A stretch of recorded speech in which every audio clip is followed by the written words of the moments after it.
Si tu pripravila na sedenie túto dečku, ale môj psík sa rozhodol, že na nej bude teda sedieť on. No, takže ahojte a ja vás vítam pri najnovšom videu. A v dnešnom videu by som vám chcela ukázať, čo si pripravujem k pôrodu a do pôrodnice.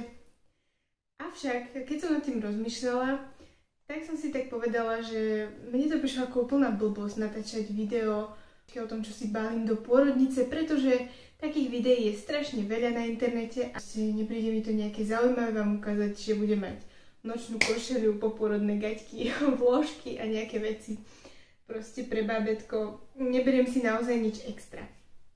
Ale mám tu nejaké extra veci, ktoré si pripravujem k pôrodu a mám tu aj pár vecí teda na to 6. nedelie, ktoré sú také zlepšováky alebo také tipy. A tieto veci som vo videách nevidela od iných dievčat o tom, že čo si balia tak. A myslím si, že by sa o tom malo viacej hovoriť, pretože to sú také super tipy, ktoré mi dala moja pôrodná asistentka, respektíve som mnohé z nich našla, ale na zahraničných videách, nie na slovenských.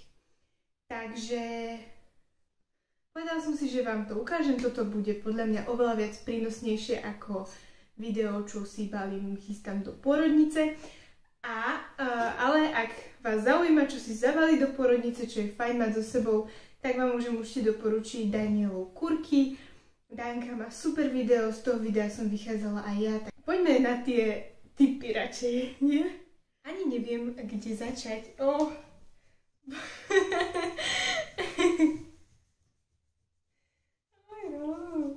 Začnem teda asi tým pôrodom a nejakými zlepšovákmi k pôrodu, ktoré mám pripravené.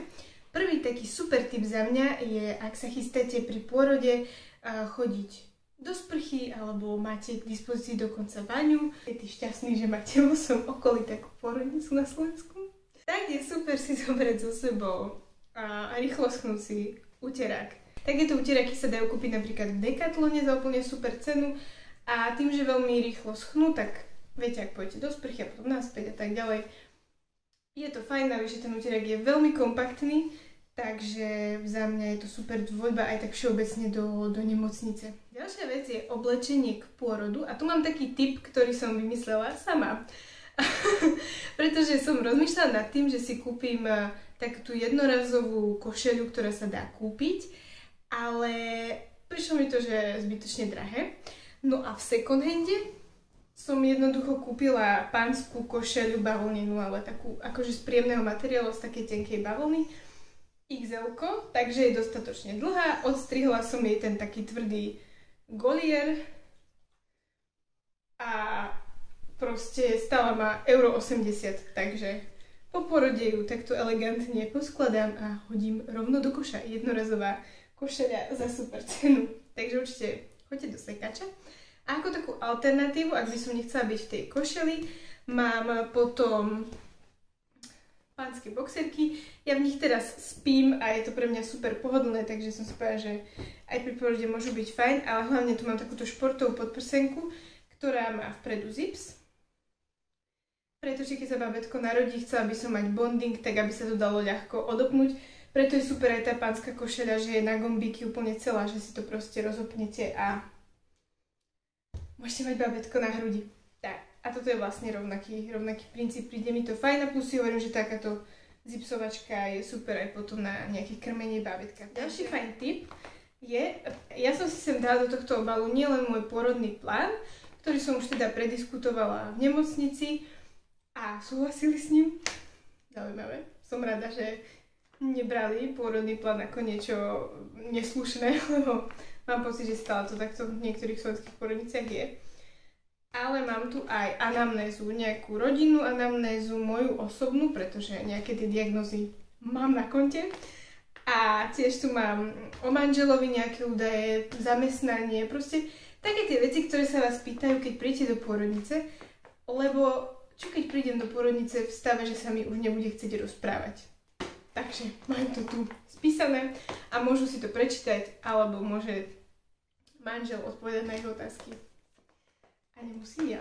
Takže to je taký podľa mňa veľmi fajn tip, ktorý vám môže uľahčiť ten nástup do pôrodnice. K pôrodu v pôrodnici mám ja osobne pripravené ešte takéto na oči a slúchatka. Mám aj svoj pôrodný playlist, ktorý mi dúfam spríjemní tie nie veľmi jednoduché chvíle. Ale v každom prípade slúchatka alebo štuple do uši. Tieto slúchatka sú také, že blokujú zvuk zvonku, takže sa dajú použiť aj ako štuple do uši.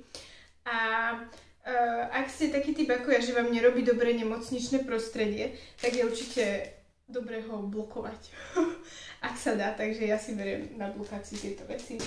Možno sa budú smiať, ale super tip, ktorý som ale dostala, je tento UT olej. Nájdete ho na stránkach oleum.sk a je to masážny olej, ktorý podporuje kontrakcie. A vraj vás môže dokonca ochrániť aj pred podávaním nejakého umelého oxytocínu alebo vyvolávania pôrodu. Ak pôjdu kontrakcie počas pôrodu do útlumu, tak tento olej je vraj veľmi účinný. Neviem, neskúšala som ho. Bude to moja premiéra, ale som rada, že ho mám so sebou. Masírujete si ním brúško a dokonca vraj tento olej môžete použiť aj na vyvolanie pôrodu, keď veľmi dlho prenášate a chcete už vyvolať pôrod.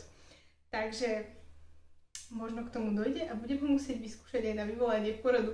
V každom prípade ale balím si ho aj takto, že ak by som rodila v pôrodnici, tak myslím si, že je fajn ho mať so sebou aj pri pôrode, ak by klesala intenzita kontrakcií a mohol by pomôcť, tak som skôr za olej, než za lieky. Určite sa dozviete v mojom pôrodnom príbehu, ako to potom neskôr bolo. Ďalší super tip na zvládanie kontrakcií, ktorý som teda nikdy v živote neskúšala, ale hodlám ho vyskúšať, sú hrebene.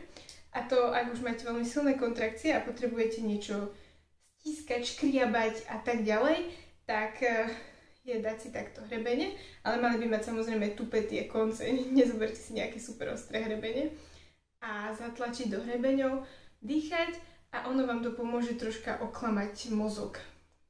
Aj dúfam, že to pomôže. Takže hrebene mám pripravené a budem ich...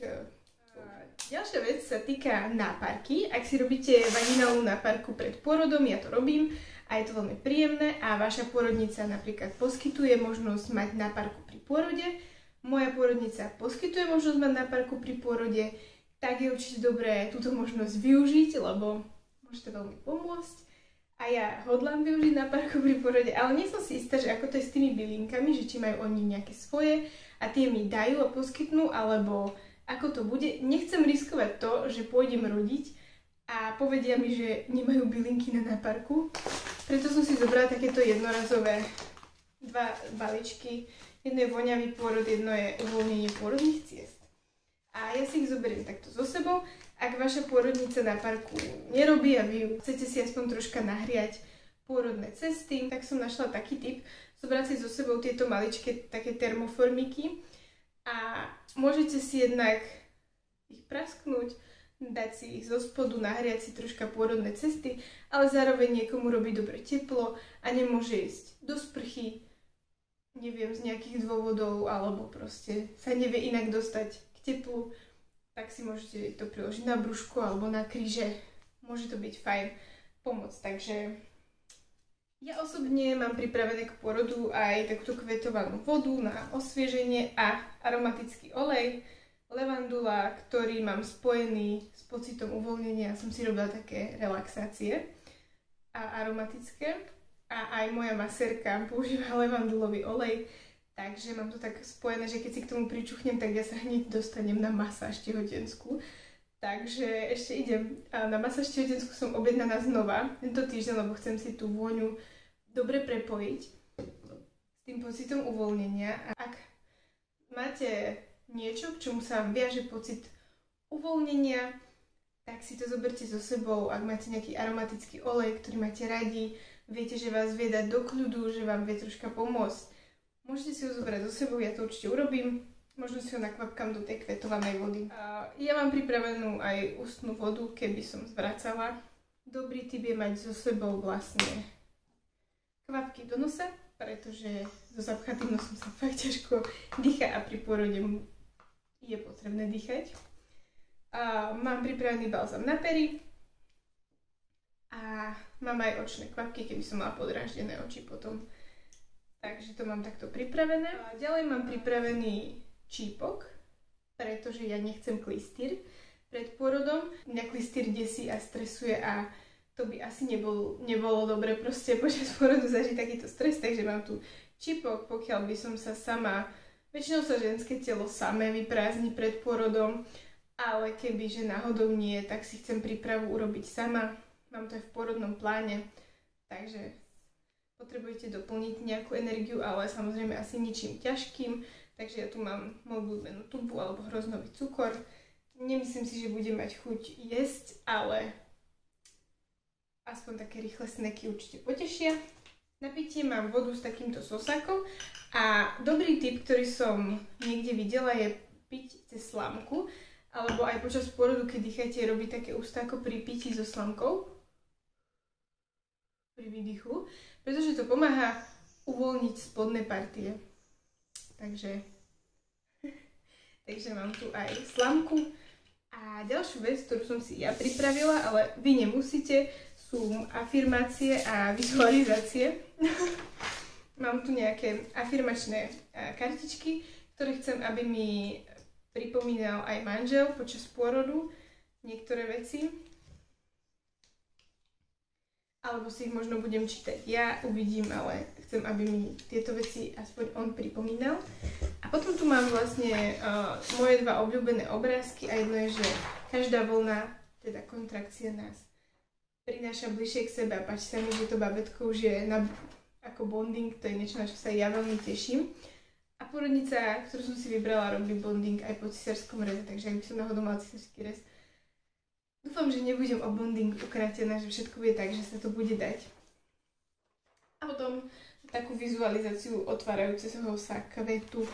To sú veci, na ktoré ja verím, s ktorými ja pracujem celé tehotenstvo, takže verím tomu, že mi to pomôže aj pri pôrode, aspoň o malinký kus. No a veci pre 6. nedelie, také super tipy, tak okrem teda tmavého uteráku som našla taký dobrý tip, je, že samozrejme, keď máte očistky po pôrode, nie je dobre sa utierať rovnakým uterákom ako celé telo. A je dobre si do pôrodnice teda zobrať uterák samostatne na ženské partie. Ale našla som taký tip, že miesto uteráku si zobrať proste kuchynské utierky a tie používať ako jednorazové utieráky. Je to hygienickejšie a navyše ich môžete vyhodiť, nemusíte ich prať.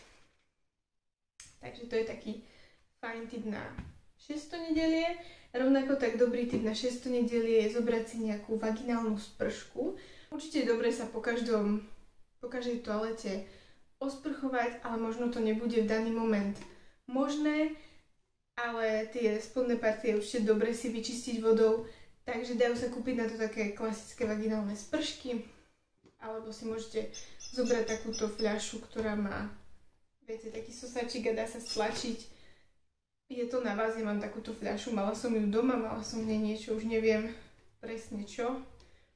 Tak som to dobre umyla a myslím si, že to poslúži. Dokonca som niekde videla, že ženy používajú takéto klasické fľaše so sosakom, takže to už neviem, ale určite je to podľa mňa super mať niečo také so sebou. A posledný tip, alebo takú extra vec, ktorú si ja pripravujem, je odsávačka mliečka. Táto konkrétne od značky Lovy má špeciálnu funkciu. Vidíš, Ajra? No. Asi prišiel paniček domov, však? Má takú špeciálnu funkciu, že aj masíruje, čiže ak je nejaký problém, tak mala by to pomôcť rozmasírovať a vraj napodobňuje teda sanie bábätka a teda by mala pomôcť aj tvorbe mliečka po cisárskom reze. Ja neviem, či budem potrebovať odsávačku mlieka, to asi nevie nikto. A viem, že v pôrodniciach odsávačky požičiavajú. Mne osobne to príde strašne hnusné si požičať odsávačku, ktorú mala požičanú iná žena. Takže ja chcem vlastne extra vec, ale do tejto taštičky sa dajú ešte nastrkať nejaké ďalšie veci, tak Snáď mi to nebude zaberať nejako veľmi. To by boli také moje tipy na veci, ktoré mám pripravené k pôrodu a ktoré mám pripravené na obdobie po ňom. Osobne si naozaj nebalím nejako veľa vecí. Ja pevne verím, že všetko bude super a že po pôrode proste nebudem v nemocnici. Ale ak by náhodou, tak samozrejme si tašku pripraviť musím. Dúfam, že moje tipy niekoho z vás inšpirovali a že niekomu z vás pomohli. Verím tomu, že sa nájdú žienky, ktorým tieto zlepšovaky pomôžu. Podľa mňa sú to všetko fajn veci. Ak sa práve tiež balíte a do pôrodnice, tak vám veľmi držím palce, aby všetko dobre dopadlo. A držte aj vy mne palce. Ale nie, ja myslím, že všetko bude super. Ja sa na pôrod veľmi teším. Som dobre nastavená, takže ja si myslím, že to bude pekný zážitok. Takže tak. No a budem sa vás tešiť pri nejakom ďalšom videu. Čaute.